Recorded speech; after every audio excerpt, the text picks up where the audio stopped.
Welcome to another episode of Field Notes Insights and Observations for the Travel Marketer. My name is Eric Hulkran, coming to you from the STS Connections Conference. And on today's episode, we're talking with Jordan Basham. She runs an influencer account on Instagram called Where to Go. So we're going to talk all about influencer marketing.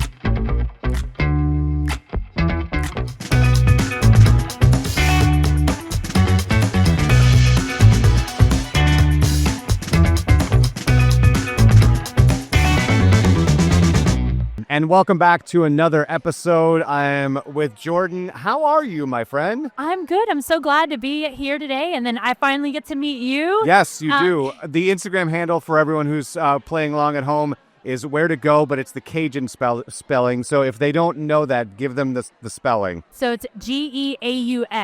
So I'm proud of you for knowing that. You did your research. I try. So I wanna talk about influencers and how DMOs can interact with you and what they should look for. But before we get there, how did you get here? What were you doing before you started an influencer account? What was the ascension like? You know, kind of what was that? I hate the word journey because it's overused, right? But like, what was that adventure like? Yeah, so I started my marketing professional career, I guess, 15 years ago. So I've always been in marketing in some aspect. But honestly, whenever my husband and I, we moved around to Houston and Dallas, leaving Baton Rouge, Louisiana, and we had foodies in Baton Rouge, but it was never like Instagram still had really bad filters kind of thing. Sure, yeah. So whenever I moved to a bigger city, I saw all these people who were like posting about the food. And when we lived there, like literally we had to learn where to go, right? Yes. So whenever we ended up moving back home, I saw that, there still wasn't anybody really doing posting the food photos, doing videos, things like that in the way that they were doing in bigger cities. So I was just like, I'm going to be selfish and I'm going to post food for my own selfish reasons. We were also like really trying to get out of we went to the same restaurants same sushi restaurant, same seafood restaurant. And so for us, when we moved back, we were like, we got to get away from doing the same thing we've always done. We've got to learn to we've got to learn to love our city more, sure, right? Yeah. So I just, as a joke, was like, I'm going to create an Instagram. It's going to be called Where to Go 225. And I'm going to show all the places where to go for myself, right? Well, then the next year was COVID. So I just was posting all of our restaurants that we were discovering to go through, right? So like there was nothing aesthetically pretty. Right. There was our local restaurants still needed money and all the things like that. So I was posting food in to-go boxes. And people just started finding out about me. I was anonymous for 3 years, so nobody knew my name, nobody knew my face. So yeah, no face, no voice, definitely no voiceovers. That was not a thing. I guess we're talking 7 or 8 years now ago. So very, very slow progress and all the things. And people started figuring out about it. And funny enough, my friends would like send me my own account and be like, have you seen this restaurant page? And I'm like, yeah, it's so cool. Oh my gosh. And then so finally the cat kind of got out of the bag one day and I just like finally put my face to it and was like, hey guys, like for those of you that didn't know, and so many people, I maybe had like 5,000 followers at that point. And I'm kind of never looked back. For the longest time, for the last, I guess, 4 years now, was posting on it. It grew and grew and grew. And then October last year, I made the decision that I was going to quit my 9-to-5 marketing job and do it full time. And so here we are. I was able to create my own influencing business, but then also all the work we were doing with the influencing came businesses that needed help. So I was actually able to launch my own social media agency from it. So now I'm a 9-to-5 business owner and influencer still, doing it all. So let's kind of jump into the influencer space, right? Because in the DMO space, they want to work with influencers. Yes. But the three commonalities are, who do I work with? Yep. How do I work with them? And how do I know it works? Right. And so obviously you're in this space. You have both feet in this space, right? You run an agency and you do this thing. So what advice do you give them as to how to find that person and then make sure it was working? I think so many businesses stress about something either not being the perfect fit, or they stress so much about the what ifs and all that. Businesses really are protective over the brand, and they should be. But also you have to, in this space that we're now in with social media, you have to be willing to let people create their own content. So I feel like we will learn in the panel today. We have several influencers and we're going to be talking about some stats and things that we've done previously. But there's so many times where like, yes, I do have a set rate of the money that I charge for things now. But there's so many times where if I genuinely like something, I won't just go with my rates. I'll work with the brand and be like, okay, one example today we're going to talk about is a rum distillery reached out to me and they're like, hey, like we don't have a lot of budget. We love you though, and we're a small city, but like what can we do with X amount of money? And so we made a deal. I'm like, I, as an influencer, am able to control those conversations a little bit more and be like, okay, for X amount of money, I can get you 3 stories, 2 posts, and blah, blah, blah. And then so many people, whenever a smaller brand who has a little money, they are obviously like, what's the return on investment? How can I prove to my boss that $250 got us return on investment, right? Right. And with social media, like, likes don't pay the bills, right? Yep. But it can one day, because in the distillery example that I'm giving, I made a post about this distillery, and the very next day, people were going into the distillery and spending money. So, people get so wrapped up in the return on investment, but like, it's the longevity of it also. Like, I, as an influencer, make a post about this distillery, it lives forever. Sure. Until I delete it, right? So, yeah, it's really hard for brands, but luckily, more brands are working with influencers now, and I think there's a lot of information that is helpful out there. If you as a brand are looking for any question that you have, you can type that question into TikTok or Instagram, and there's somebody that's answered it already. But how do you wade through that and figure out what's real and what's not? So let me give you an example, because I'm sure you've seen it, because we're both in the same space. Last week, there was that story of that influencer who wanted to go to that New York restaurant for the French toast, and they didn't have a lot of money. He gave them the rate. They said they couldn't do it, but they said, please come through and try the French toast. And he brought a friend and then wanted them to comp the friend. And they said they couldn't comp the friend and ended up asking both of them to leave because it wasn't right. It was kind of in this gray area. And I think a lot of businesses see stuff like that. It's scary. And it becomes scary because they don't know how to navigate through this. So now this person is at your front door and you're like, I didn't ask for this. How do I, right? Like, it's so hard because you do have to, that kind of goes back to the picking through the influencers of who's right, who's wrong. And I think usually you can tell somebody by their brand. So like with me being in Baton Rouge, there's so many other Baton Rouge foodies who are posting a lot of food. And when a restaurant needs to work with them, they kind of learn like who they can work with. But also like it's really hard until you get in the situation. Like there are some influencers that you shouldn't work with, but how do you know? Right. And it's kind of one of those things where you can't let one bad experience with an influencer burn you. You learn from it. So in that case, that manager probably should take that experience and be like, okay, next time, whenever I invite somebody in my restaurant, I run 25 social medias for restaurants in Baton Rouge. We always say when we invite an influencer out to somewhere to eat, we say, hey, you and a friend are invited. Here's all the things we're comping: 2 margaritas, 2 entrees, 2 blah, blah, blah. We're going to also give you a $50 stipend to tip your servers, because it's extremely important to tip your servers, especially when you're inviting influencers out to these restaurants. But we are very clear. And honestly, you just like as a restaurant, you can't let one, because there are restaurants that are like, I've tried doing it and it didn't work. You can't let that be the fact, especially in the social media world today. Yeah, and it's so funny to me when I hear you talk like that, because it's like, it's weird that parenting advice and influencer advice works the same, right? Like we tell our children all the time, to be clear is to be kind. Yes, right? It's yes. like, here's what I'm giving you and here's what I expect. It's so hard. Unfortunately, there are the good and the bad. There are influencers that don't know what they're doing. They're still new. Or there's grimy. I mean, just like any business thing. Oh, yeah. There's always grimy people.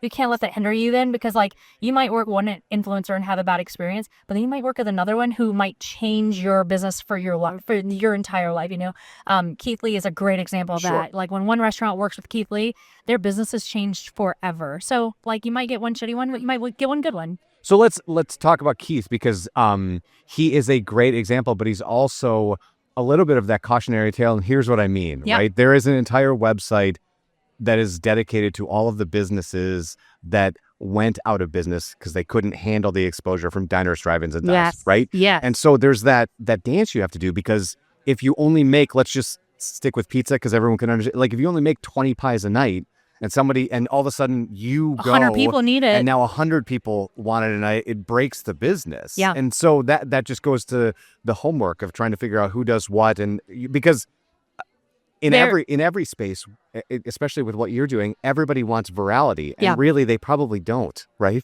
They probably want 20 people to come in, not 200,000. Exactly. Well, and that's what, there we were just talking about the old saying, all good PR is good PR. It's not.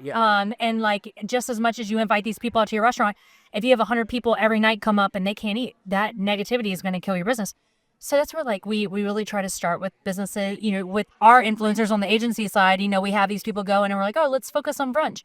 But we also are really coaching these restaurants. Like, as much as we run their social media, we're coaching them as businesses, being like, okay, are you prepared to make 30 beautiful mimosas that are Instagram worthy? Like, we have a daiquiri company that we just signed on, and they were like, we really want to make sure like the daiquiri has all this whipped cream and sparkler and all that. We're like, are you serving that photo like that? Because if not, you're going to piss off a ton of people who won't get that photo. And so it's a whole educational thing, but social media is ever evolving, and Yes.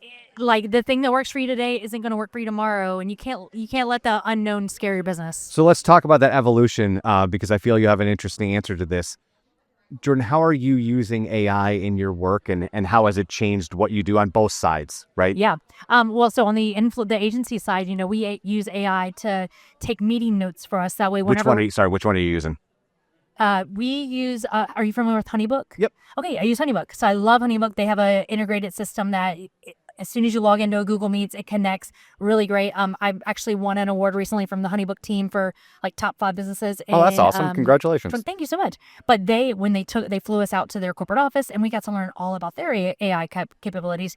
But then that kind of goes into, as a social media business, we have these platforms that we put social media content calendars on and all this stuff. Well, it uses caption builders, right? But like, I, as a consumer, can see immediately when there's ChatGPT being used. I can see when captions are just fully fake now. And like, it sucks because so many copywriters are losing their jobs. So it's it's a double-edged sword of like, I don't want copywriters and all these people in our profession to lose their jobs. But there is some aspect to when you can use ChatGPT to help your business, or make the efficiency better. But also, like, the average consumer is very aware these days, like just in influencing, whenever somebody posts an ad that's not disclosed, we can tell immediately when that is a fake thing. And, you're supposed to legally disclose these things. But consumers are so tired of being oversold, but they're also tired of the ChatGPT. Yeah, and the way that I tend to explain it is like, I love using Chat or Perplexity or Claude, whichever one you want to use, as a writing partner. Yes. Help me massage this a little bit, because there's not a human. Make it better. Jordan's not here, right? I can't just bounce it off. Jordan doesn't love grammar. Right. And Jordan doesn't love grammar, right? But I typically don't tell them to go, give me 10,000 social media posts so I can fill my content calendar with C+ work. Do not do that. And like, there's everybody's trying to figure out like how smart is Instagram, right? Because Instagram will tell you that they don't throttle their paid ads down, but every time somebody does disclose a paid ad, the views are down, things are down. And Instagram, when you ask them, they're like, no, that's not a thing. But we as consumers can see that. I as an influencer can see that. So it's super interesting to see. But I believe in the content. Like, we can see clear engagement drop whenever ChatGPT has been used. So we personally, as our firm, like, we really try to make sure that a human is writing these things. And it's, again, you can use it to help you butter some things up. But like, whenever you're constantly getting the 12 captions, people stop checking their work. And so like, there's been times where I look at other agencies and that things are wrong. Like, the wrong name is being tagged, and we're like, how did that fly? Yeah. But then also, how do the clients see that and let it fly? It's just because people are just trusting it too much. So last question I want to ask you, because my daughter loves this place, and I thought you had a really interesting tie-in. So you started at Raising Cane's at 16, and then you just did a piece with them. What was that whole comeback like Full for circle. you? Yeah. So I was with Raising Cane's for 8 years, and that's actually where I fell in love with marketing. When I was 16 years old, Raising Cane's only had maybe 16, 20 restaurants. And so I really got to grow with the brand and see. And that's actually why I moved to Dallas, is I got to work in the corporate office. And so I was like, what is this world where there's a marketing department and there's not just people in cubicles, or there is people in cubicles. Yep. Oh, and you have this huge budget of money that you can spend on these things, like craziness. So it's kind of where I fell in love with marketing. And I've obviously kept those guys really close. I'm still friends with the people I worked with for all those years. But now that it's kind of circled back as an influencer, it's just crazy because it was in Baton Rouge, there was a location that got rebranded because it's now Raising Cane's has to keep up with the modernization of things. And it's so interesting because I just was not prepared. I was like, y'all are reaching out to me? What is this? I managed that location. Yeah. I swept that floor. I Oh, cleaned, wow. cleaned Yeah. the toilets. And so it was like definitely full circle, but those moments are happening more and more. But also, for Praise and Canes, they work with a lot of NIL, and that's probably its own podcast is the NIL deal. Because like Yes. so many brands are like, I won't get results if I don't work with somebody that's not NIL, or if I work with an influencer that only has 5,000 followers, I'll never get the reach as the Olivia Dunn with I don't even know how many million followers she has now. But like depending on what you are looking to get for your goals as your local restaurant, you need the people that have local following to walk into your door, right? You don't need Olivia Dunn who's going to send 1 million people from all around the world. They're more than likely not going to come to your restaurant. They might get lucky, but But they won't. But but I love this because they're not going to come twice. they're not going to come twice, and they're not going to be consistent, and they're also not going to share the word to other local people who live to come in more. So that's a hot topic too, and I'm sure you probably, I don't know if you've talked about NIL a lot, but NIL is still very problematic. Yes, yeah, and it continue. It will. I mean, obviously, we don't have time to get into this. You nor I.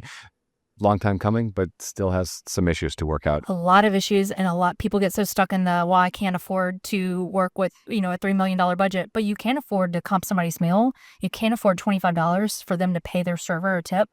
So there's a lot of ways to work around, and hopefully we talk about that in the panel today. How do you work with influencers when you don't have a budget, or how do you work with influencers when you have a small budget, and like, how do you make your return on investment the highest it can be? So there's a lot to get into, but hopefully that's where us as an agency, we're helping people learn navigate that. Awesome. Jordan, if people want to follow you on Instagram, how do they do that? I am at Where to Go 225. Awesome. Have a great day. Thank you so much.